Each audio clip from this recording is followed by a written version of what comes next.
चाहता हूं कि ये तीनों कानूनों के पूर्ण स्पिरिट के साथ देश भर में लागू होने के बाद ये कानून सबसे आधुनिक न्याय प्रणाली का सर्जन करेंगे। टेक्नोलॉजी को हमने न केवल अपनाया है, आने वाले 50 सालों तक टेक्नोलॉजी में जो भी अनुसंधान होने की संभावनाएं हैं, ये सबको कानून के अंदर हमने व्याख्या के तौर पर समाहित किया है, जैसे आने वाले समय में भी जो अनुसंधान होंगे वो व्याख्यायित किए गए।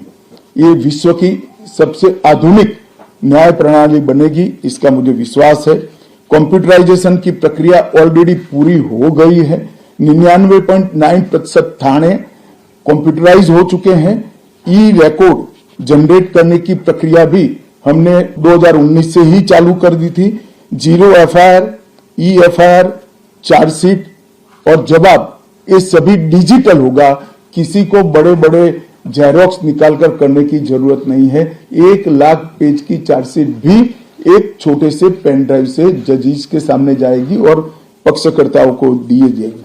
90 दिन के अंदर इस कानून में पीड़ित को, जिन्होंने न्याय की गुहार की है, उनको अपने केस का प्रोग्रेस ऑटोमेटिकली ऑनलाइन भेजा जाएगा। कुछ विपक्ष के मित्र अलग अलग बातें मीडिया के सामने रख रहे हैं कि अभी ट्रेनिंग नहीं हुई है, चर्चा नहीं हुई है।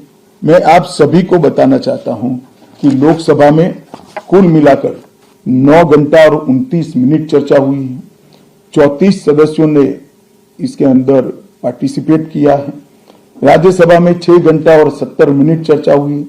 40 सदस्यों ने पार्टिसिपेट किया है।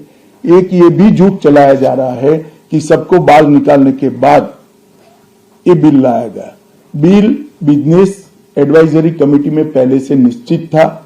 मेरा ये स्पष्ट मानना है कि 14 तारीख से ही विपक्ष ने सदन का बहिष्कार करने जैसी हरकतें करी थी और शायद वो हिस्सा लेना नहीं चाहते थे। और दोनों सदनों में 14 तारीख में लोकसभा में 96 और राज्यसभा में 46 सदस्यों ने ऐसी हरकतें की जिससे पीठासीन अधिकारी उनको बाहर करने के लिए मजबूर हो जाए। फिर भी एक ऑप्शन था। ये बहुत बड़ा दूरगामी परिणाम लाने वाला कानून था। वो एक कानून के लिए स्पेशल अंदर आकर चर्चा में अपना मत रख सकते थे। इसके पहले भी मैंने 2020 में सभी सांसदों को पत्र लिखकर उनके सुझाव मांगे थे। सभी मुख्यमंत्रियों को पत्र लिखकर उनके सुझाव मांगे थे। सभी सुप्रीम कोर्ट के सम्मानीय न्यायाधीशों को पत्र लिखकर उनके सुझाव मांगे थे।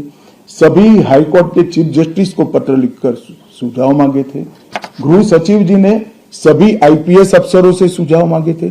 सभी कलेक्टर से सुझाव मांगे थे और ये सब सुझाव मिल मिलाकर मैंने खुद अधिकारियों की बैठक को अलग करे तो मैंने खुद 158 बार इसकी मीमांसा कर बैठक कर विचार कर एक बिल बनाया।